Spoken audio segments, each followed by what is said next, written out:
Okay, I'ma be real, this flew completely under my radar. Like, this technically was a thing that happened 3 weeks ago. It's already the 22nd here in July. So this was a July 1st thing. You can also talk about the qualifying offers sent out to players, which also plays into this.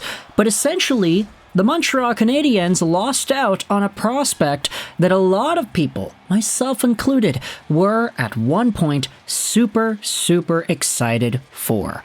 And I completely missed it. And so with all the rumors popping up about this guy in the media the past few days here, like as of, let's say, a week ago, we actually do have ourselves some ammo to go out there and make a video about this player. So, without further ado, let's go out there and talk about a guy whom we've made multiple videos about, a player who is labeled as potentially being the best skating prospect in his junior system since Nick Lindstrom. Yeah. Today we're talking about Mattias Norlinder. And you can see it on the screen here. This is a video that we had made a few years ago. I mean, it was a pretty crazy comparison to go out there and discuss, and I think a lot of people were very excited about this guy. As a result, we made multiple videos about this player 4 years ago. But yeah, Mattias Norlinder was at one point the best junior defenseman that Modo in the Swedish Hockey League had ever seen since the big number 5 Nick Lindstrom. Let's just let that settle in for a little bit before we continue with this commentary, because yeah, oh boy. To be reminded of how good players were in the past, right? I do think that's valuable, because right now, Mattias Norlinder is no longer a Montreal Canadiens prospect. He is 24 years old, 6'1", 194 left-handed defenseman, and he was left to go to free agency 3 weeks ago on July 1st. He also was not qualified by the Montreal Canadiens, so as a result, he is now free to sign wherever he wants. Honestly, I feel a lot more of a sentimental attachment to Mattias Norlinder rather than a disappointment with the profile itself. Like, that sounds really weird, but let me explain. Mattias Norlinder was a third-round pick by the Montreal Canadiens in the 2019 draft, 64th overall as an overage player. Normally, an overage third-round guy drafted 64th overall wouldn't really amount to anything at the NHL level. It's rare to see third-round picks in general make the show. But for Mattias Norlinder, this was a guy who quickly showcased his value as a junior player in Modo. He had played with the Allsvenskan version of the team, he had played in the Super Elite version of the team, and he also suited up for the World Juniors too. Now, he didn't get too many points, but in his Allsvenskan seasons with Modo, he was quickly establishing himself as this left-handed defenseman with some really good mobility. He could play on the right side, even though he was a lefty. And as his career continued, he had played with Frölunda Hockey Club in the SHL, got some points over there, really came alive during some playoff runs, and around this time, we were starting to say, hey, this guy is one of these very interesting Canadiens left-handed defenseman prospects that they have, because in the 2019-2020 era, this is sort of when the team started stockpiling on these guys to play left-side defense. Jordan Harris, Jayden Struble, Norlinder, Cayden was drafted shortly after in 2020, so it was around this time when the Habs started to stockpile these guys, and it was like, okay, well, you know, it's good to have all of these players available into your future, but you have too many. This road jam of guys that the Canadiens have today was already kind of anticipated. Many fans, myself included, and I know this because we were making videos about it and y'all were talking about this in the comments section for the past few years, that yeah, the Habs do have quite a few defenseman prospects and guys specifically who are left-handed, so when push comes to shove, when everybody is on the team, add Lane Hudson into the mix, this is where you start to think about some serious decisions you'll have to make. Not everybody is going to make the team. Not everybody is going to be good.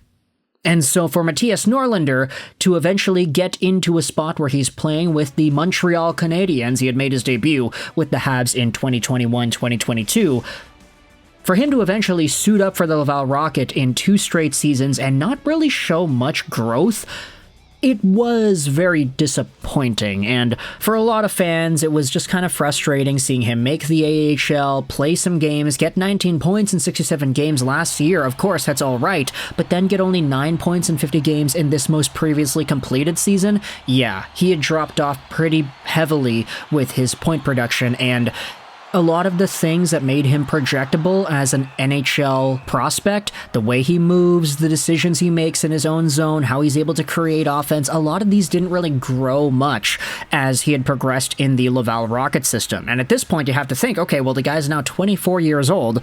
There are other players who are doing more and who are looking more NHL projectable at this stage.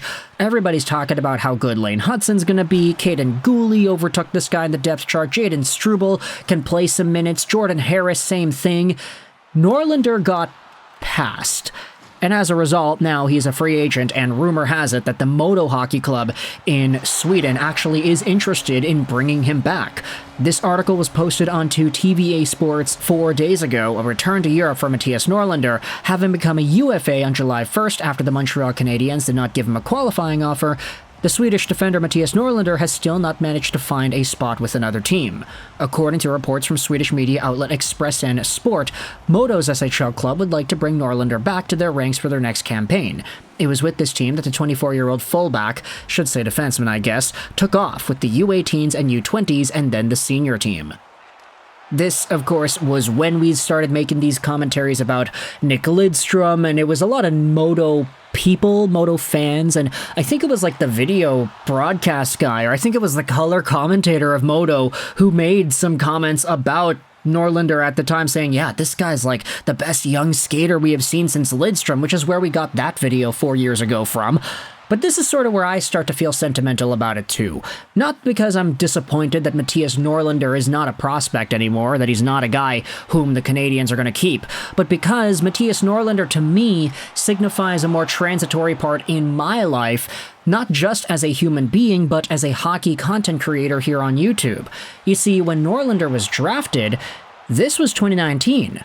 When I started making videos full-time, no longer focusing on school because I had used my YouTube channel as my co-op in the final year of my Radio Arts and Entertainment Diploma program at BCIT, when I started making videos full-time, Mattias Norlinder was one of these top prospects that a lot of Canadiens fans just got super excited about. And anytime we made a video about him, it was always super hype.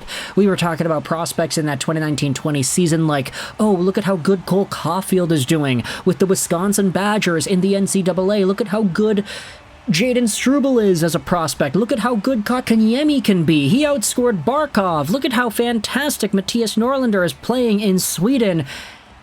And 4 years later, now that all of that is fading away, now that some of the guys that defined that era of YouTubing and Canadiens lore on this YouTube channel are leaving the organization, now it's like, damn.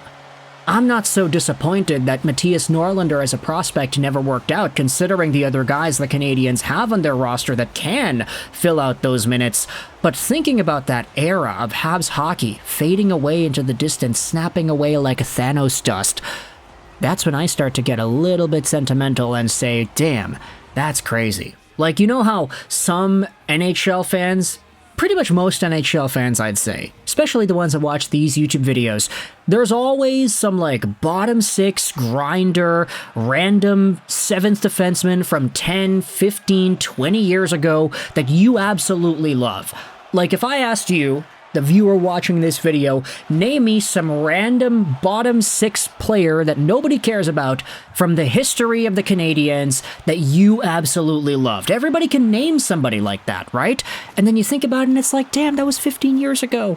Man, where's the time going? We are getting old. And for Mattias Norlinder, it seems like his time in the NHL is also coming to a close here too, if he decides to go over to Sweden, sign with Modo, and continue his hockey playing career over there. Is it unfortunate for the Canadiens that this prospect did not pan out? I wouldn't say it's the worst thing in the world. Third-round overagers rarely do amount to much anyway, but for a good chunk of Norlinder's NHL prospect career, he was seen as a guy who maybe had a top four ceiling with some great skating, edge work, and a huge steal quality to his game. But that didn't happen, unfortunately. So, let me know your thoughts in the comment section below about Mattias Norlinder and the way his career has gone. I hope you enjoyed this video, and bye.